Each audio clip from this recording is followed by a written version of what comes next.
It's a rough ride aboard a 737 on descent to New Orleans. We're getting tumbled around pretty good. A violent thunderstorm has caught the pilots off guard. Mayday, mayday, TACA 110. We're in the middle of a storm. We're talking about the equivalent of an atomic bomb going off. Everything went black. All the alarms start sounding in the cockpit. We lost an engine. Both engines. With no thrust, the plane won't get far. I don't think I will make it. I don't have any power on the engines. 38 passengers suddenly face a terrifying prospect. They will crash in minutes. Look, that's where we're going to go in. You got it, my friend. Unless the crew of TACA Flight 110 can perform one of the greatest feats in the history of commercial aviation. All right. Mayday, mayday.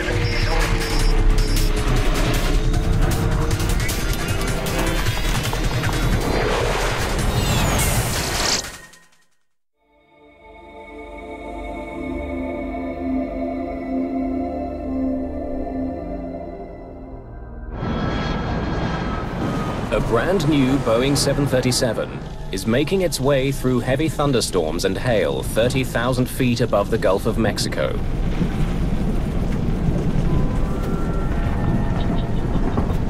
Vamos a tener mal tiempo por un buen rato. TACA Airlines is a small family-owned operation based in El Salvador.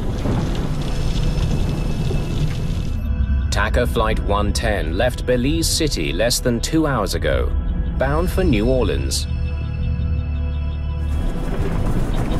Among the 38 passengers, Gracias. no one is more eager to arrive in the U.S.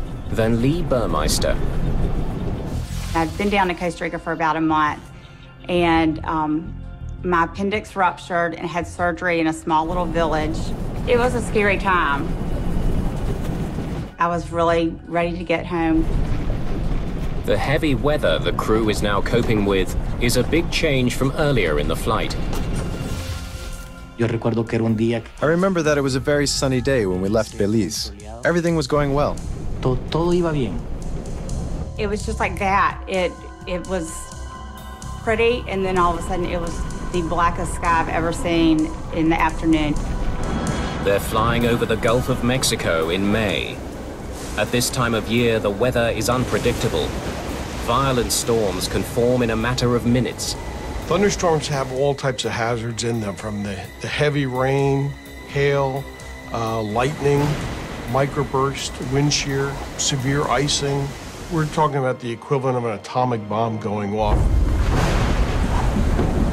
A tremendous amount of energy. To avoid dangerous storms, the crew tracks the weather with onboard radar.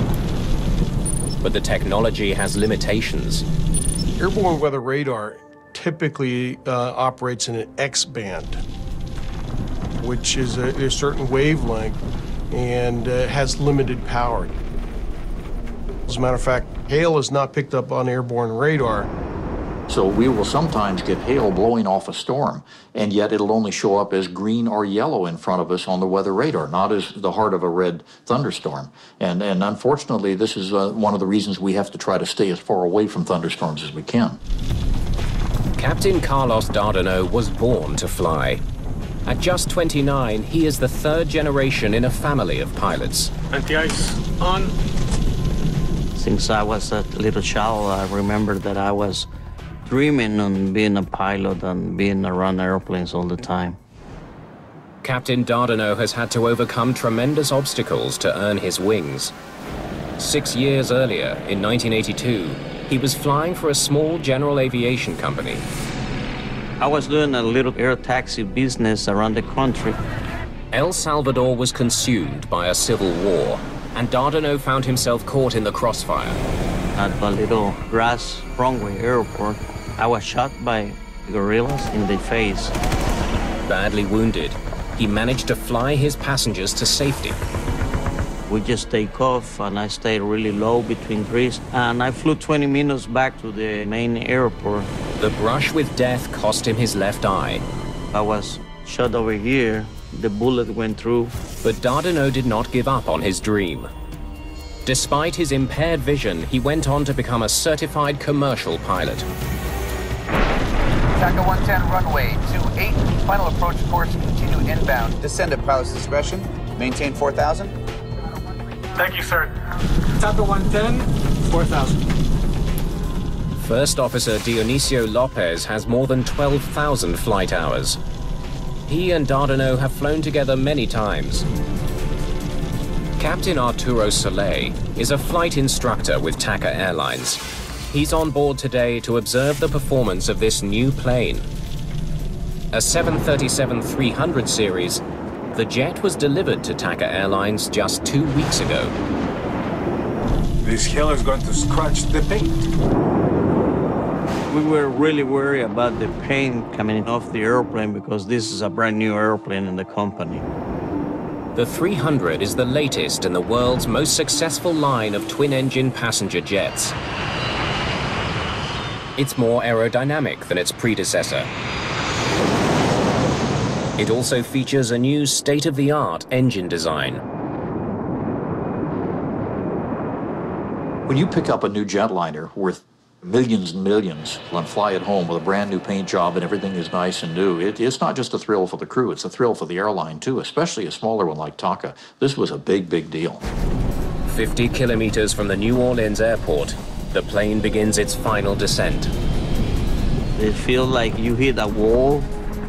There was severe turbulence in the cockpit with a lot of noise, with ice hitting the airplane. Por favor, permanezca sentado con el cinturón de seguridad puesto. It was awful. Lots of lightning, and the plane was having a pretty rough trip. We were getting tumbled around pretty good.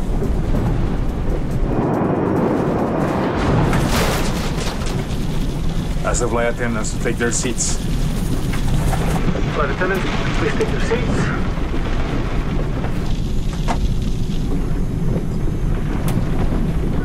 Suddenly, less than 17,000 feet from the ground, the flight becomes all the more terrifying.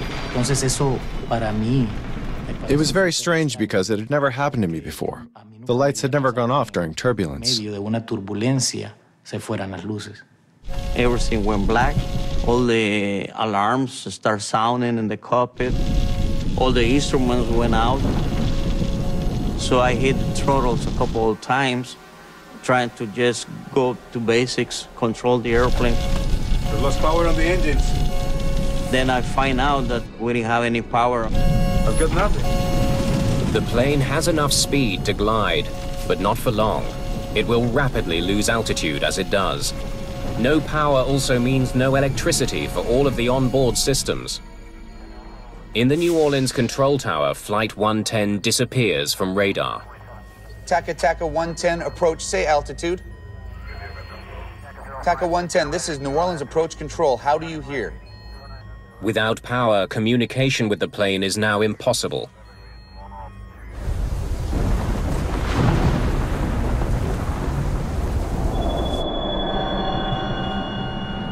It's really quiet. There aren't any engine sounds. There aren't any lights. It feels like you're in a dark room without any power.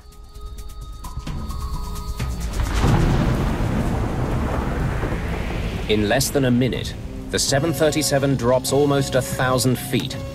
It continues to fall. We are dropping at 1,500 feet per minute. And without power, there is no way to restart the engines. Well, we knew we didn't have much time to try to find out where to land or what kind of emergency landing we're going to have, or that we're going to have the engine started again. The altimeter and attitude indicator have backup battery power. Nothing else is working. The DFU started.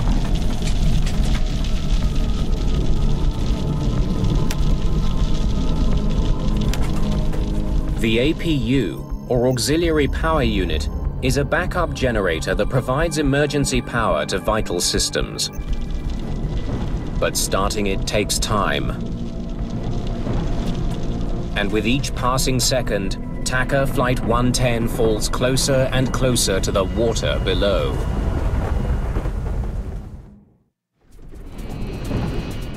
It was very quiet. You could hear the hail hitting the plane. I was thinking that this was it, that it's going down, and this is my last day.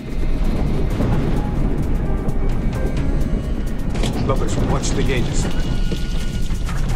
Without power to the engines, the state-of-the-art jetliner has become a 43-ton glider. We were wondering if we can get the APU going really fast.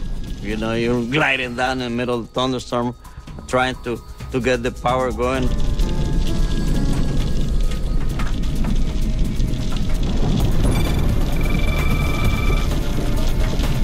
APU's up and running.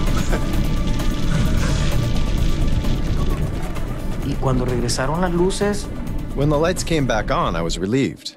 I thought it was something temporary. No big deal. pero que no va a pasar para más. The APU is now providing emergency power to the plane's systems.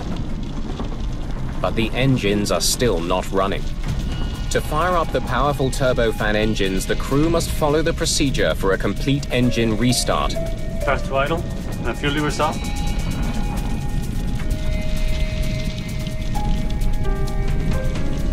The APU can generate the power to restart the engines, but it takes time. It takes like 30 seconds or so, but it feels like your life.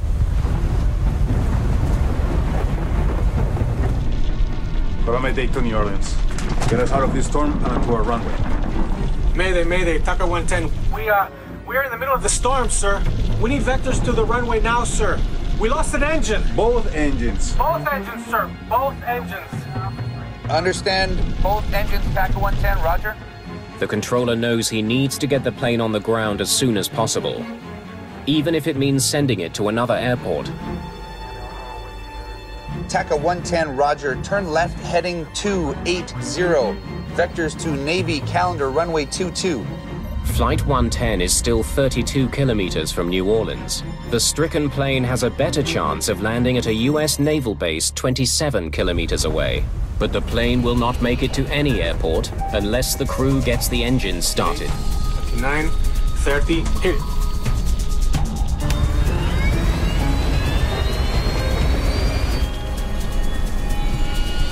Only 5,000 feet from the ground, the left engine ignites. Speed.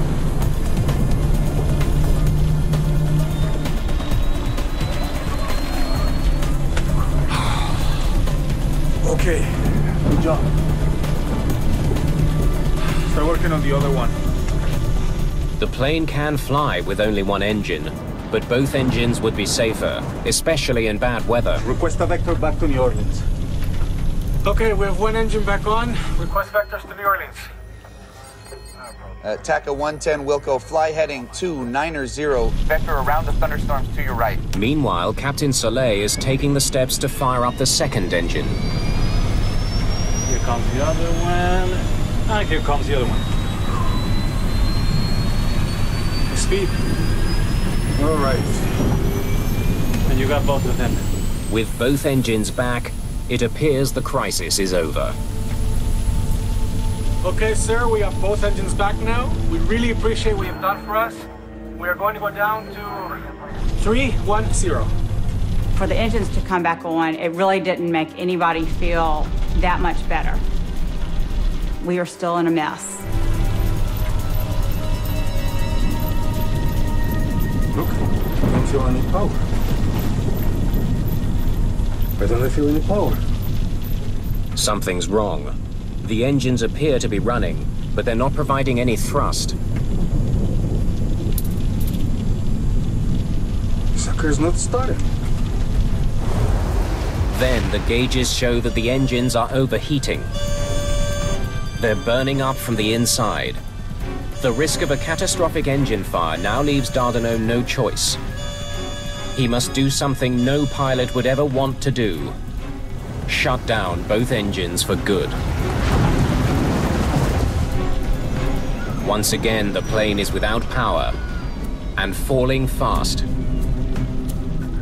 We knew that we don't have any possibility to restart the engines, and then we had to start looking for some place to land. The plane is quickly closing in on 3,000 feet. At the rate it's dropping, it won't make it to New Orleans. Okay, where do I put this thing down? Visibility begins to improve when the plane breaks through the storm clouds. But it's still raining, and Dardanelle has less than 3 minutes to find a place to land. I was seeing just swampy land all over the place. New Orleans is surrounded by canals and lakes. The city is protected by a system of levees, man-made barriers designed to prevent flooding. It's no place to try to land a 737. We don't have power on the engines. TACA 110, I'm gonna vector you to Lakefront Airport. You're only 11 miles from Lakefront. I don't think I will make it. I don't have any power in the engines. I guess we'll have to go down. We're going to declare an emergency. We're gonna have to decide where to put this thing. TACA 110, do you have visual reference to the ground at this time? Yes, sir. TACA 110, there is an interstate highway directly ahead of you at 12 o'clock and 7 miles. Let's see what it is. Landing on a highway may be Dardanelle's only option. It was probably a possibility, but you always know that the freeways are full of cars. I said, no way I'm going to try to land in the highway because we'll kill many more people. So that was not our option, really. 11 years earlier, a Southern Airways flight facing a similar emergency was forced to land on a highway in Georgia. The crash landing killed 9 people on the ground and 63 people on board the plane. I don't think we're going to be able to make it there. You're 6 miles away from Lakefront Airport. Can you make it there? No, sir. We're at 2,000 feet and losing altitude. The crew only has one option left. I guess I'm going to have to make a ditching here, sir. They must take their chances and put the plane down on the water. TACA 110, roger. Whatever you need to do, sir. And that was about the last communication with the tower. Then we were like 1,500 feet when that was going on. This is New Orleans Tower. We have an inbound 737 probable ditching. 45 souls on board. The Coast Guard is immediately deployed. Dardanelle plans to put the plane down in the canal directly ahead of him. Okay. There. Put it down softly.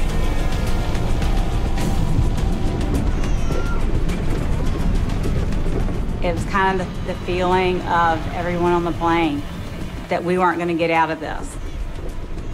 It was a doomsday kind of feeling. And this was it. Oh, excuse me, what's going on? Lo siento, pero no tengo más información en este momento. The stewardess's body language, I didn't even have to understand what they were saying. You could just see them in distress. The 737 can only stay in the air for another minute. As Dardanelle looks for a safe stretch of canal to drop the plane in, another option appears. Look at that one over there. And then Lopez saw the levee parallel to the canal that we were making the approach on. Should we put it down on the grass? Yes, boss. The levee is much shorter and narrower than a runway, but it looks safer than the water. That's where we're going to go in? You got it, my friend. They will have to act fast to get there. Prepare the cabin. No te da tiempo. You don't even have time to think about being scared. So I can't say I was scared. We had to start preparing the cabin. Empezar a trabajar en la cabina. La cabeza entre las rodillas y agarren los tobillos. I had to assume crash position, and it was really difficult for me because I had just had surgery. Are you kidding me? And I had stitches going up the middle of my stomach. Stitches. Operation. Passengers only have seconds to prepare. Los pasajeros se tenían que quitar los zapatos, se tenían que... The passengers had to take off their shoes, their jewelry. They had to put their shoes under the seat in front of them. So we went through the whole emergency checklist. Teníamos que trabajar. Air traffic control can no longer pick up the low-flying 737 on radar. The controller asks other planes to look for it. 6 to Kilo Alpha. If you could check your east just slightly to the south 3 to 4 miles, we lost an aircraft down there, 737. If you could let me know what you see. Roger. Kilo Alpha to 6. I'll see what I can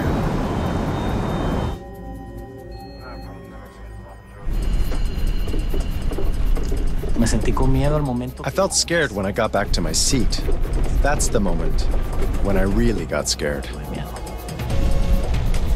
Okay, put the gear down. All right. But Captain Dardanot is still flying towards the water. Well, the levee was parallel to my right. To have any hope of landing on the levee, he needs to make a sudden and dramatic course correction. That requires a risky maneuver known as a side slip. So we just had to do a little bit side slip to get into position to make a perfect landing. It's a move meant for small planes and gliders, not a 43-ton Boeing 737. But it's a risk he has to take.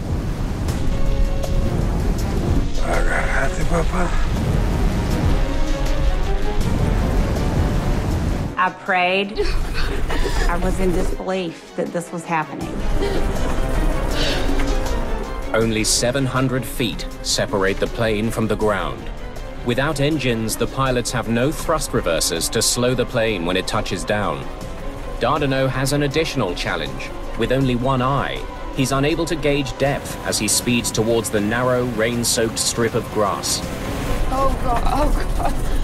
I was prepared for the plane to blow up and explode. I was prepared for a tragic event and mentally had said goodbye to my family. This is it. There's a high cement wall in front of the levee and a steep embankment on the left. There may not be enough room to land. Watch out for the wing on that side. I see it. Come on. Aquí te tengo, baby. Aquí te tengo.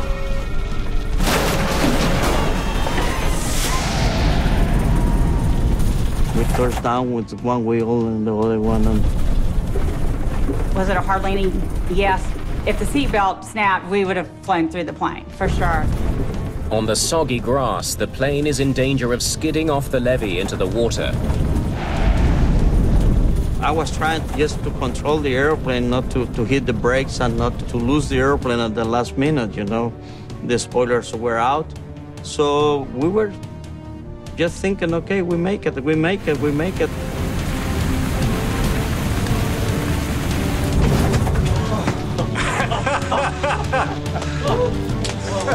Very good. Very good. Very good, sorry. Very good, my friend. It was surprise. It was a hard landing, but it was a nice landing, just to be alive.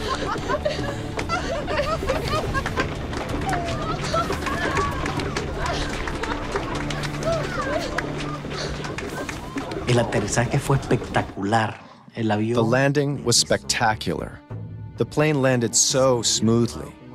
There wasn't even a bit of turbulence. No hubo ninguna ni media turbulencia. A perfect landing. Perfecto. And that was, I think, the most beautiful landing that I ever made. When I looked out my window, there was no fire. So I immediately opened the door and deployed the slide. Salió el tobogán.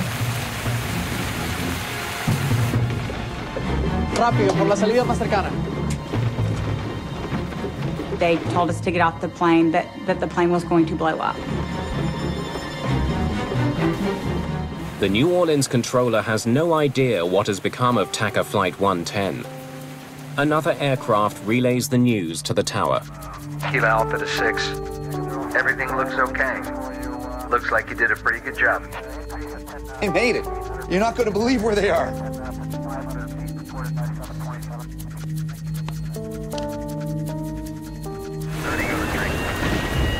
For the first time in history, A 737 without any engines has landed safely outside of an airport.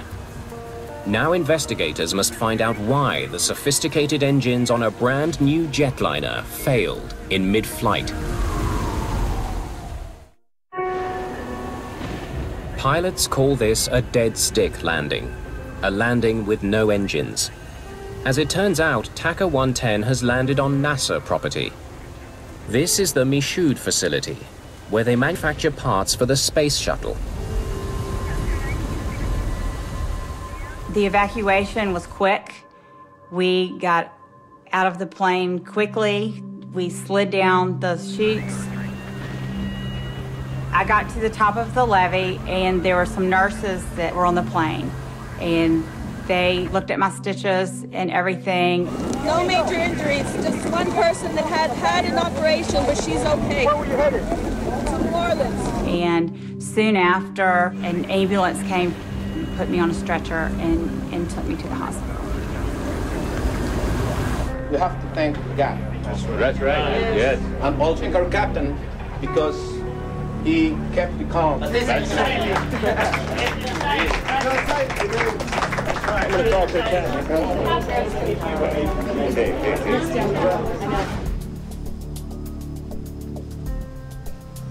Now that's not something you see every day. Within hours of the emergency, investigators arrive and begin examining the damaged plane. To end up with a jetliner sitting on a levee, having landed there, being perfectly intact, is almost an unbelievable sight. It's beyond incredible. There's a couple of questions for you, but first thing I'd like to say is, nice landing. So, tell me, when did the engine trouble start? Investigators meet with the crew right away. They want to know exactly what was happening when the engines flamed out. We were descending through 16.5 when both our engines flamed out at the same time. That both of them coming apart at the same time is an infinitesimal possibility. This plane was powered by one of the most advanced and widely used jet engines on Earth, the CFM56. It powers not only the Boeing 737, but Airbus and military planes as well. The CFM56 is just a marvel of current engineering aeronautically. There are thousands and thousands of them out there, and they almost never ever fail. But 2 CFM56s had failed on this one plane alone. Investigators desperately need to know why. I haven't flown through too many storms that intense. They turn their attention to the weather conditions. It's considered a very rare occurrence for engines to have flamed out in flight. And therefore, the concentration was on what possibility would cause this. Is there an environmental effect, since they were flying through rain and hail? Tell me about the storm. The winds were fierce. There was so much rain and hail, we could barely see out the window. Dents in the fuselage revealed that the plane was struck by hail almost an inch in diameter. If the hail was strong enough to damage the exterior of the plane, investigators wonder if it crippled the engines as well. A turbofan engine is made up of a system of fans and blades. A large fan brings air into the engine. A series of blades compresses the incoming air, which mixes with fuel to ignite, spinning the turbines deep inside the engine. The first thing you look for is to find the parts and then look in the front and the back of the engine to determine if there's damage that might explain something has gone in the engine or something has broken inside the engine. To peer inside the engine, they use a borescope. This is where you put the little TV camera on the end of a scope of some sort. You can look in the internal hot section of the engine and see what they could see. No hail damage to the compressor that I can see.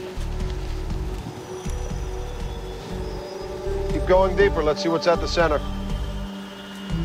But the turbines deep inside the engine are charred. Look at this. Turbines are almost completely melted. When the engine overheats, if the overheat is allowed to occur long enough, then it will cause melting of the turbine blades. So when did you get the temperature warning? The engines started to overheat right after we started them. And the damage to the turbine, which is the melting of the blades, means that you can no longer produce thrust out of that engine. The charred turbines do not explain why the engine stopped working in the first place. For some reason, Flight 110's engines had quit, restarted, and only then burned up. But before the search for answers can continue, investigators are confronted with another problem. The plane is starting to sink. It can't stay here much longer. Maybe NASA has some ideas. The levee was never meant to support 43,000 kilograms. A jetliner has an awful lot of weight on a very small footprint. You leave a plane there for 2 or 3 days, you may have it mired up to its hubcaps.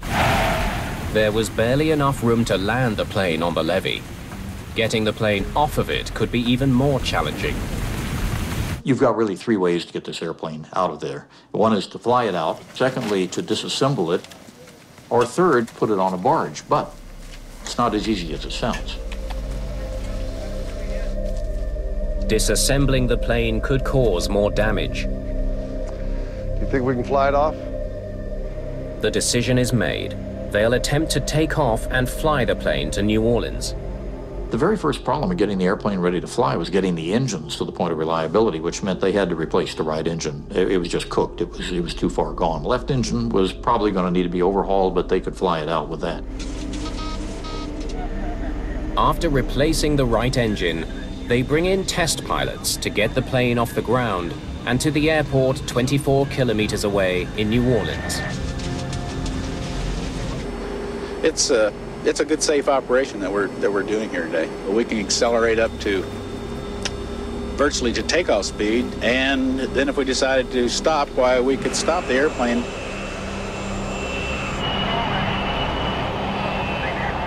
With no passengers and very little fuel to weigh the plane down, it reaches takeoff speed in just 365 meters.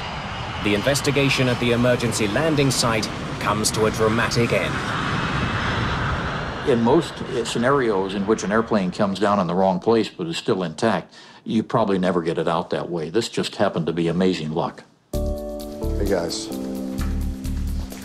Investigators must now try to figure out why the engines failed in mid-flight.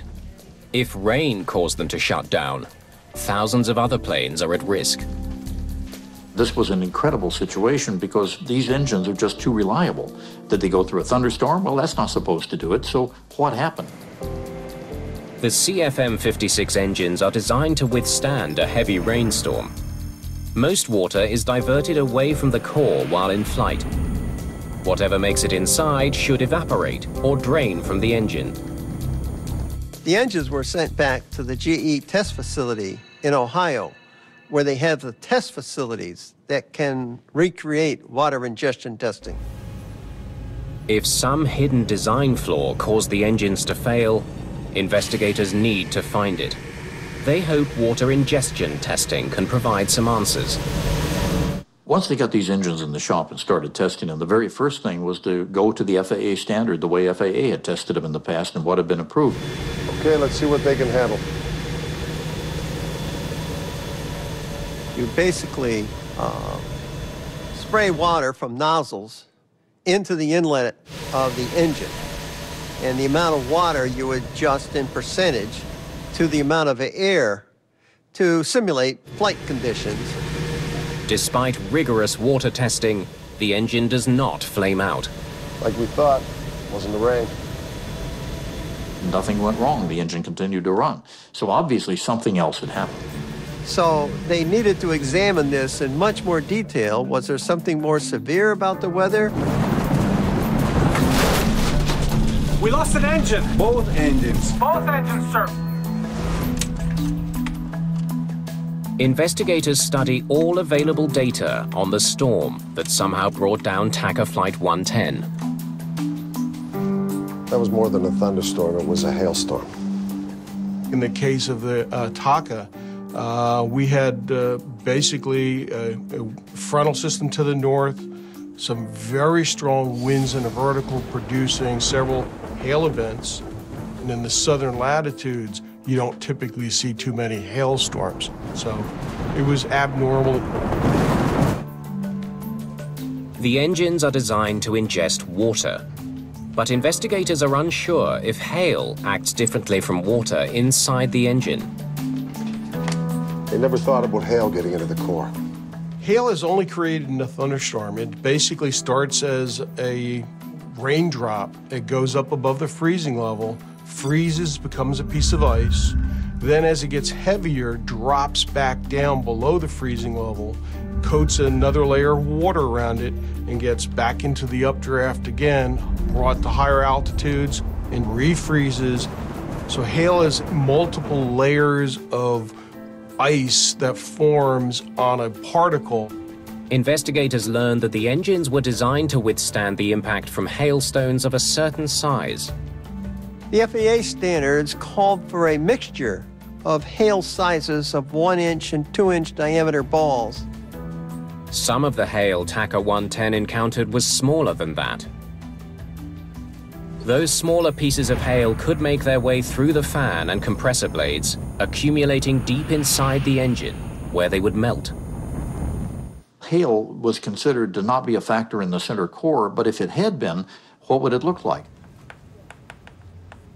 Investigators calculate the amount of hail that could have entered the engine core. They then estimate the volume of water the melting ice would have produced. That's substantially more water. Investigators want to know if this excess water overwhelmed the engines and caused the failure. Okay, let's try more water and see what happens. They perform another water ingestion test, this time adding even more water to account for the hail inside the engines. So if they used enough water to emulate that, maybe they could make it fail. Well, they tried using a high speed on the engine, and still it wouldn't fail.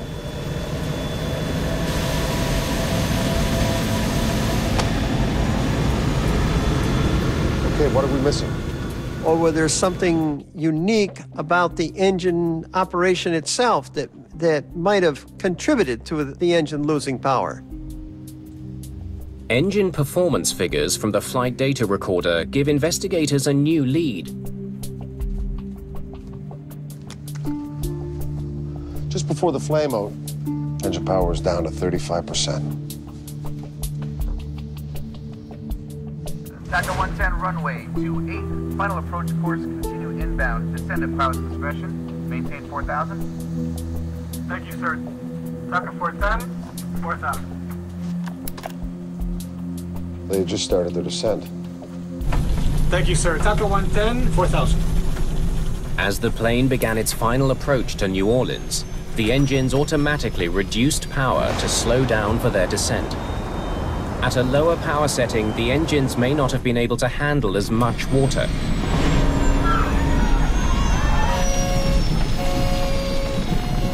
We've been testing everything in accordance with the normal FAA methodologies at high speed on the engines, but these guys were in descent to New Orleans.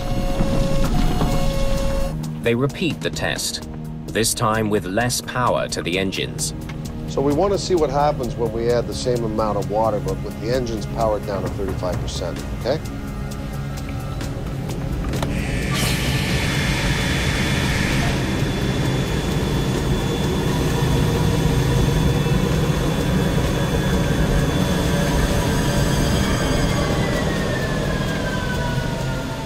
The big aha moment was when they realized that it was the speed of the engine that was managing to get the engine through the ingestion of as much water as they could throw at it, and presumably as much hail. But when the engine went down to idle, that's when they managed to find the key.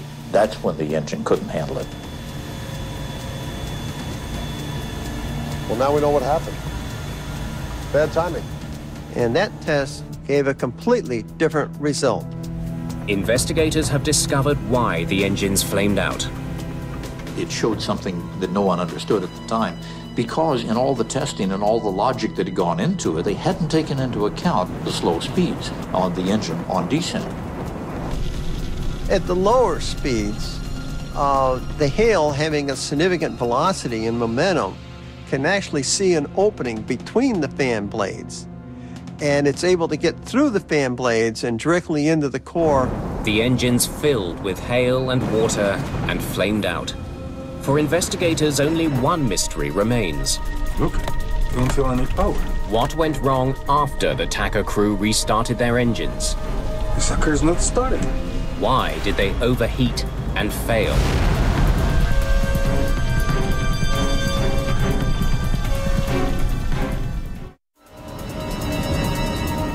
When the engines on the 737 flamed out, the crew knew they had to act fast. We've lost power on the engines. To have any hope of restoring engine power, they first needed to get the APU running. Get the APU started. Since the engines were no longer spinning, they had stopped ingesting air and water, but a successful restart was far from guaranteed. If you do not have all the proper conditions, you can get what's called a hot start, which means that you have too much fuel for the amount of air going into it, and the flame will now migrate into the turbine, where it could overheat it. After studying the engine data from the flight recorder, investigators conclude that the overheating and ultimate failure of the engines was in fact due to a hot start. Mayday, mayday, TACA 110. We lost an engine. Both engines. Both engines, sir. Both engines. With his engines flooded with fuel and no time to properly drain them, Dardanot hit the ignition switch.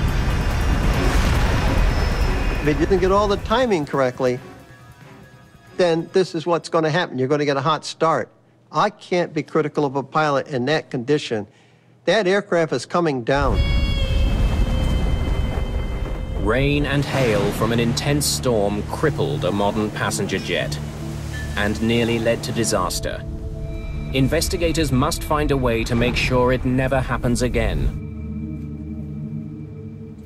One of the beauties of aviation and aviation safety is when we find there's a problem, everybody works together to solve it. And in this case, the problem indicated a need for an engine change, not a complete design overhaul, but just a few tweaks. But that was done almost immediately, much to the credit of everybody involved. The shape of the engine nose cone and the spacing of the fan blades are modified in order to better deflect hail away from the core. Also, additional bleed doors are added to drain more water from the engine. That sort of thing hasn't happened again, and there are thousands and thousands of these engines flying every day for hours and hours and hours. Within a year of the incident, 737-300s around the world are retrofitted with the upgrades. The plane involved in the daring landing is back in service within a month. Look at that one over there. That's where we're going to go in. You got it, my friend. The crew's actions on Flight 110 are legendary in the aviation world. The decision-making at the very end, when they were going to put it in the canal and saw an opportunity to put it on dry ground and did so, that was superlative. It was the decision-making. Investigators credit the calm nerves and determination of Captain Dardanot. Watch out for the wing on that side. I see it. For avoiding what could have been a fatal disaster.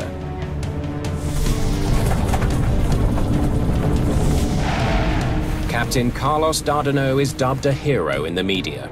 Passengers that day were overjoyed. Dardanot and his crew kept the calm, and because of that, 45 people who rode that plane are alive today.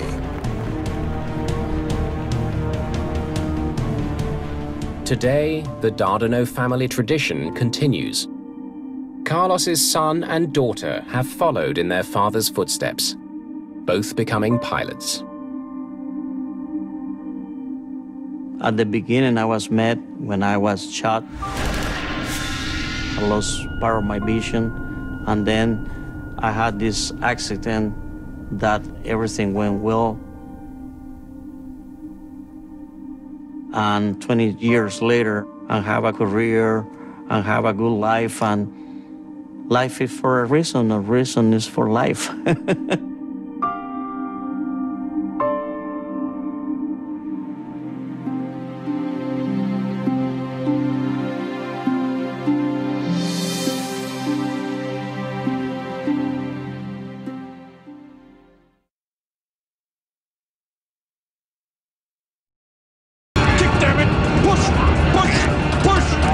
Push the blue side up! They tried to fly the airplane even upside down. They never for a moment believed that they could not find a way to control this airplane. I'm pushing. Okay, let's kick rudder. Left rudder. Left rudder. Can't reach it. Okay. Right rudder. Right rudder. Plane was being knocked from side to side. It turned upside down. It was spinning. Persons were being thrown against the walls of the plane, falling out of their seats, and the cockpit voice recorder screaming unbelievable, horrible last few minutes of their lives. Are we flying? We're flying. We're flying. Tell them what we're doing. Let me just... damn. At least upside down, we're flying. Yeah. And it was so violently upside down that the pilots were hanging from their shoulder straps. Passengers don't have shoulder straps.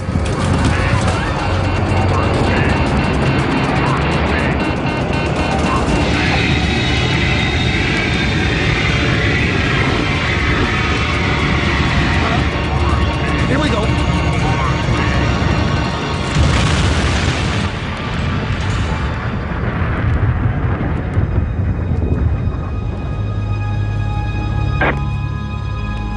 And he just hit the water. Yes, sir. He hit the water. He's down.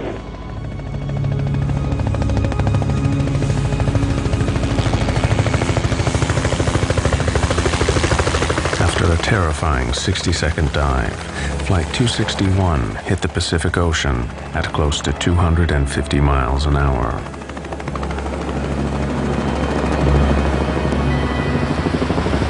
Rescue helicopters were soon at the crash site, but there were no survivors. The plane had broken up on impact. 88 passengers and crew, including 3 young children, died instantly.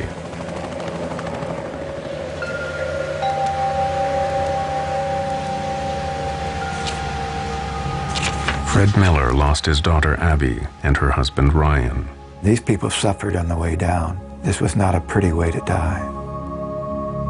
One witness said it spun at times, almost like a top. And he said, to think people, somebody who has a life to live is in there, dying. He says it's one of the most horrifying memories I'll ever have.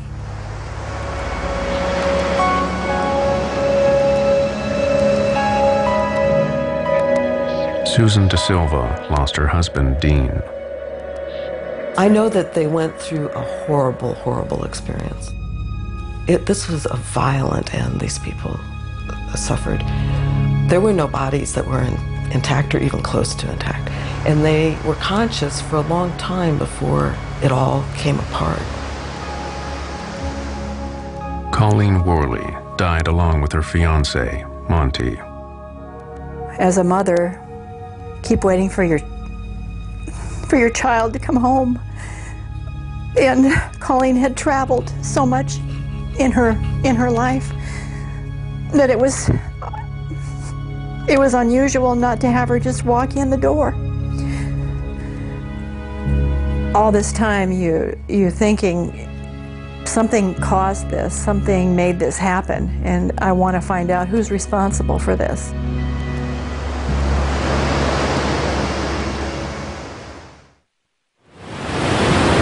The investigation into Alaska Airlines Flight 261 began to swing into gear, but the wreckage lay 700 feet down. So National Transportation Safety Board officials called on Navy submersibles to retrieve the plane from the seabed. We set up a base of operations, and we had a remote operating vehicle with the side-scanning sonar, which they used to map the debris field and get an idea of how widely spread the wreckage was.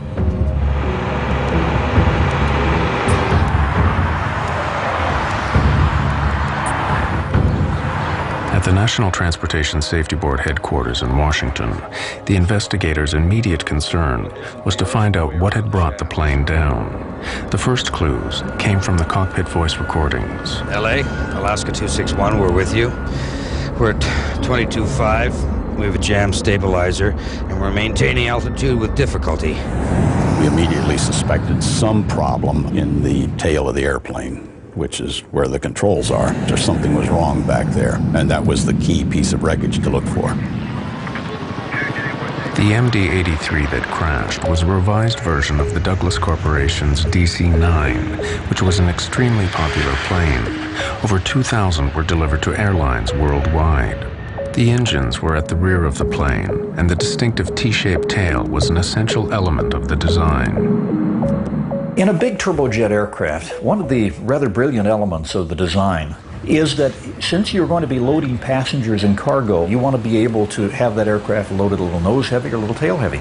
Well, in order to do that, you actually had to have that entire stabilizer moving. But the ones that are the most difficult to engineer are the T-tailed airplanes, where you have the vertical stabilizer and the horizontal sitting on top. And we call that stabilizer trim. And that is an essential element of what makes these aircraft so usable. In the MD-83, a motorized jack screw in the tail moves the horizontal stabilizer up and down. As the stabilizer moves up, the nose of the airplane moves down. As the stabilizer moves down, the nose of the airplane moves up. But what role had the over 70 centimeters long jack screw played in the loss of Flight 261? The investigators were anxious to inspect it as soon as it was recovered from the seabed. The jack screw wasn't mated with the nut that it screws into. It was just by itself, and the nut was found in another piece of structure a few feet away from where the jack screw was. To have a screw separate itself from a nut with very thick threads surprised us. Secondly, we noticed that there was a curled piece of brass around the jack screw, and all of the threads that you can see here, these ridges, were gone. They had been stripped out, and the remnants of those were found coiled on the jack screw. Once the thread had been stripped off the nut, the jack screw could no longer turn. The pilots could not have known the real nature of the problem.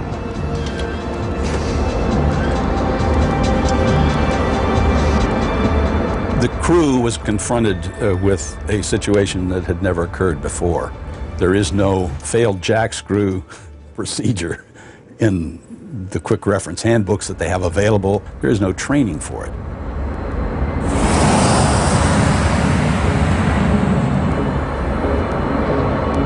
When the jack screw jammed, the pilots were unable to adjust the stabilizer. We felt that it was due to the fact that these nut threads had worn away, and it was just too hard for that jack screw under the power of the electric motor to turn. That gave the flight crew an indication that there was a problem. The crew knew they had a problem in the tailplane, but they had no idea what. Two motors controlled the jack screw, and they tried each of them in turn.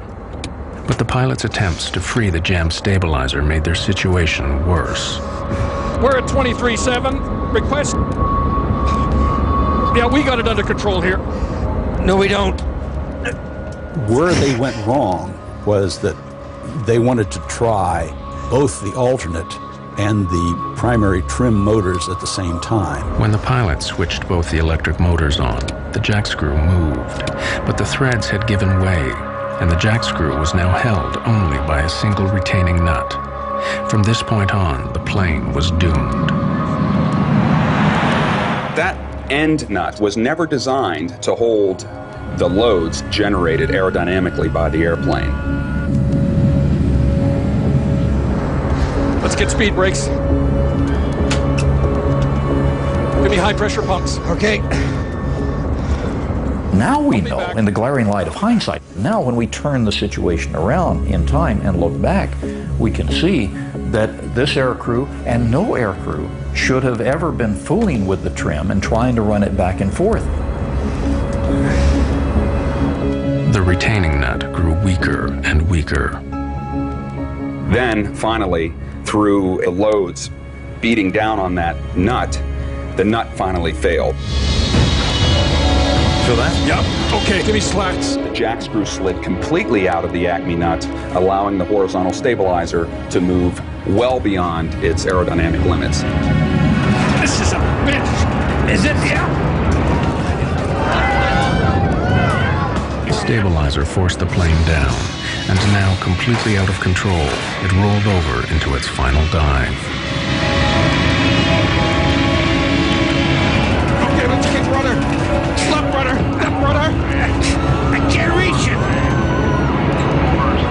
This crew was working to recover the aircraft right down to the water. I mean, they did not give up the whole way down through the descent.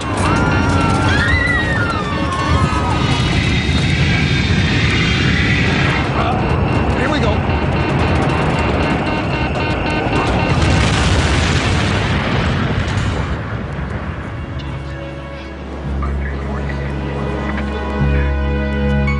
It was clear to the investigators that the failure of the jack screw was the only explanation for the plane's erratic flight path and final dive. But why had this happened? Why had the jack screw failed?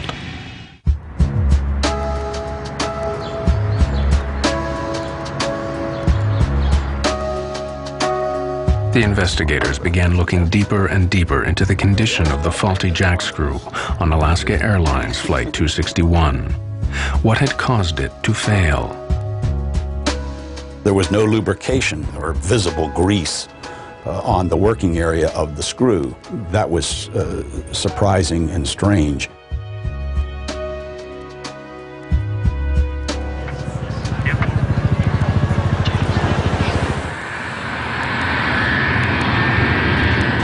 The discovery of no grease on the jack screw alarmed the investigators. They alerted the Federal Aviation Administration, who ordered an immediate check on all MD-80s in the USA. They made a shocking discovery. At Alaska Airlines, in 6 of its fleet of 34 planes, the jack screw assembly needed to be replaced after failing new inspections.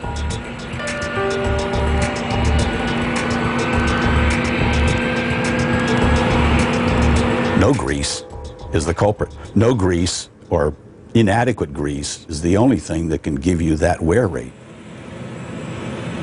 A simple lack of grease led to the failure of the jack screw and the loss of 88 lives. But why did this happen at Alaska Airlines? The investigators' attention now switched to the company's maintenance program. What emerged was deeply worrying.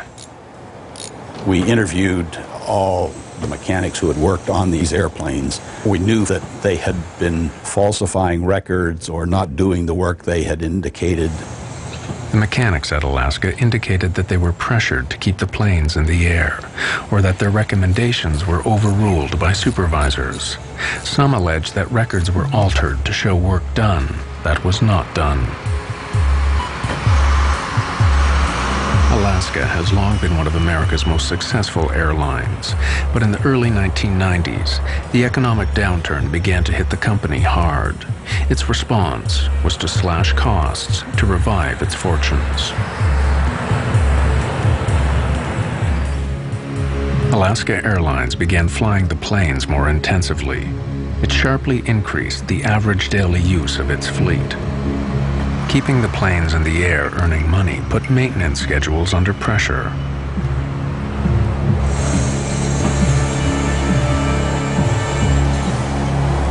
John Leotine was a lead mechanic at Alaska Airlines Oakland maintenance facility, where he worked for over 8 years.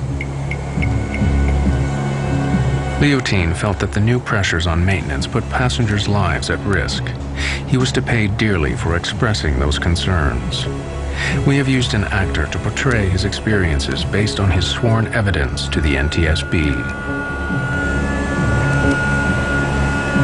Leotine claimed that planes were pushed back into service too quickly. Sometimes, rather than wait for a replacement part or repair, supervisors passed planes fit for service, free to carry passengers up into the air.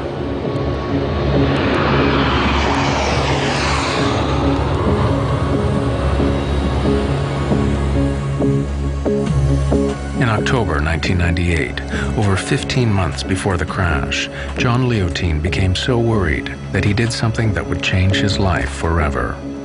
He reported Alaska Airlines to the U.S. Federal Aviation Administration, alleging violations in maintenance procedures. There were very few voices at Alaska who had concerns about the maintenance. There should have been more, and there should have been people listening. John Leotine is a hero in my book. In December 1999, over a year before the crash, the FAA and Department of Transportation officials moved on Alaska Airlines.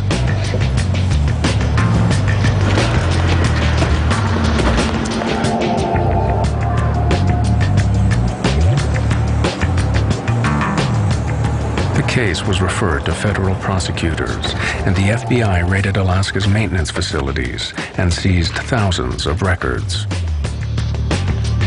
The raid was the opening shot in a federal grand jury investigation which would last 3 years. No criminal charges were brought against the company.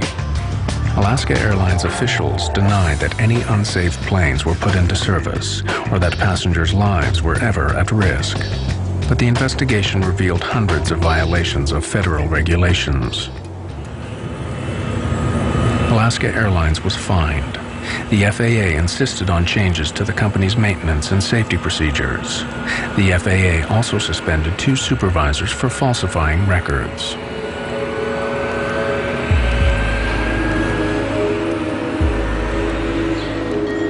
Like other whistleblowers, John Leotine would pay heavily for his efforts to save lives. Alaska Airlines put him on paid leave from his job, costing him thousands of dollars in regular overtime earnings.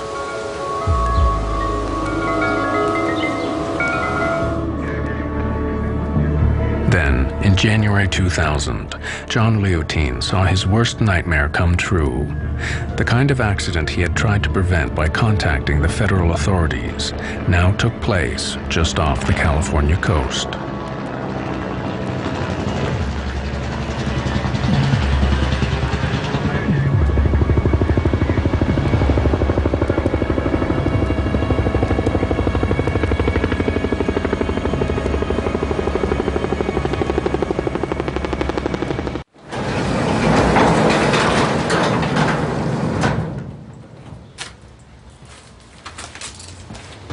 After the crash of Flight 261, mechanic John Leotine went back to his own work records.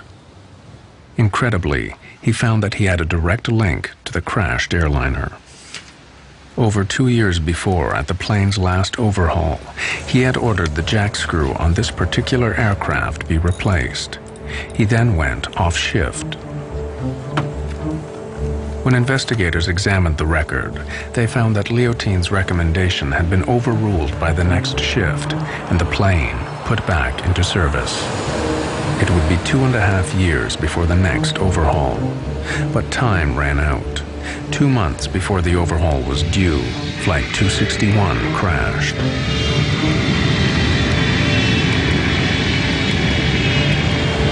Alaska Airlines labeled Leotine a disruptive influence. Later, he sued the company for libel. Alaska settled, but Leotine could no longer work in the industry he loved. I get calls almost every week of somebody saying, should I blow the whistle? And I always tell them, you need to know, you need to be prepared to find another line of work, because you will not work in the industry and you will not work in the government. In most cases, it's almost impossible to be a whistleblower and survive your career.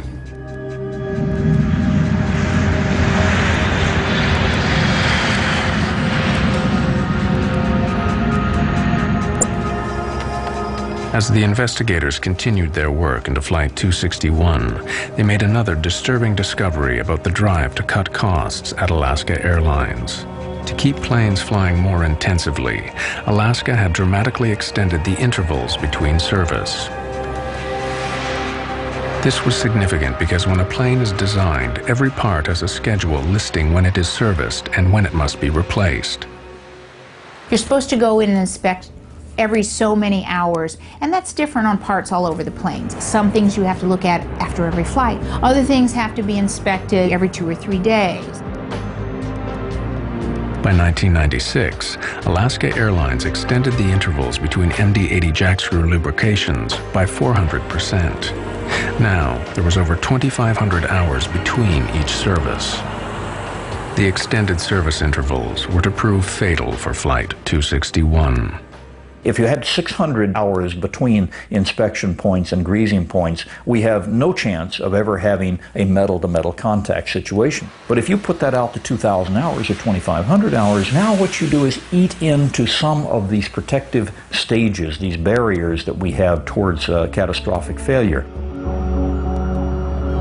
In its final report into the crash of Flight 261, the NTSB concluded that Alaska Airlines' extended service intervals for the jack screws on its MD-80s was a significant contributor to the crash. With carriers doing anything to save a dime, maintenance, safety, took a back seat. And one of the shocking things about Alaska is that they were allowed to increase inspection intervals. And it was very shocking because that is the only way we have safety. The extended maintenance intervals meant that the lack of grease on the jack screw was not discovered before the crash. But now investigators wondered if the failure of the jack screw assembly revealed a basic flaw in the plane's design. They discovered that the MD-80 broke one of the fundamental rules of aircraft design. It was not fail-safe.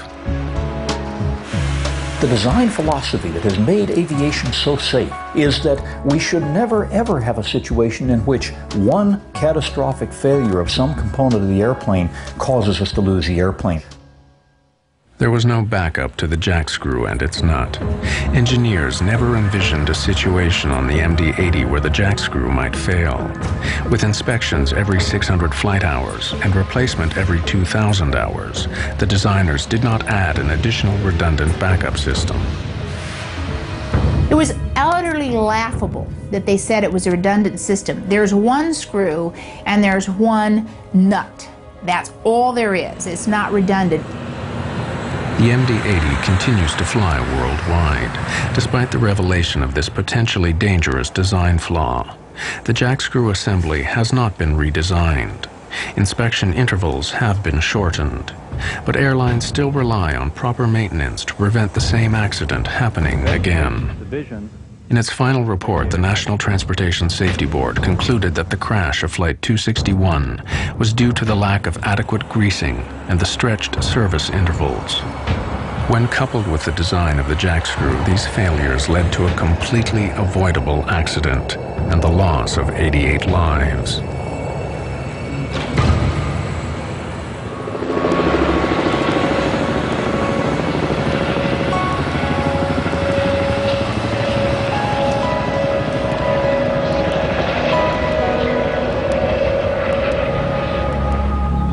Three years after the crash of Flight 261, the relatives and friends of the dead dedicated a permanent memorial at Port Hueneme, close to the crash site. Janice Stokes.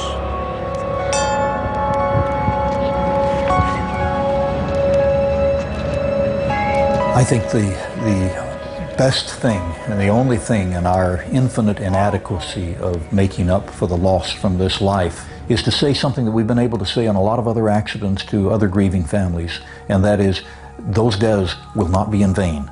We will not let them be in vain. Every one of those lives will be made to count in terms of making sure that 3, 4, 5, or 10 other people do not die. Miss Carol Carlson. Colleen was different. She was adventurous, and there's nobody like that in our family. And I don't know what we can do except to remember Colleen and to live our lives now a little bit better for her. You know, when I was growing up, we didn't wear seatbelts. There weren't even seatbelts in cars. And now we know that we need to wear seatbelts. We didn't know that much about smoking cigarettes, and now we know that we can't smoke cigarettes.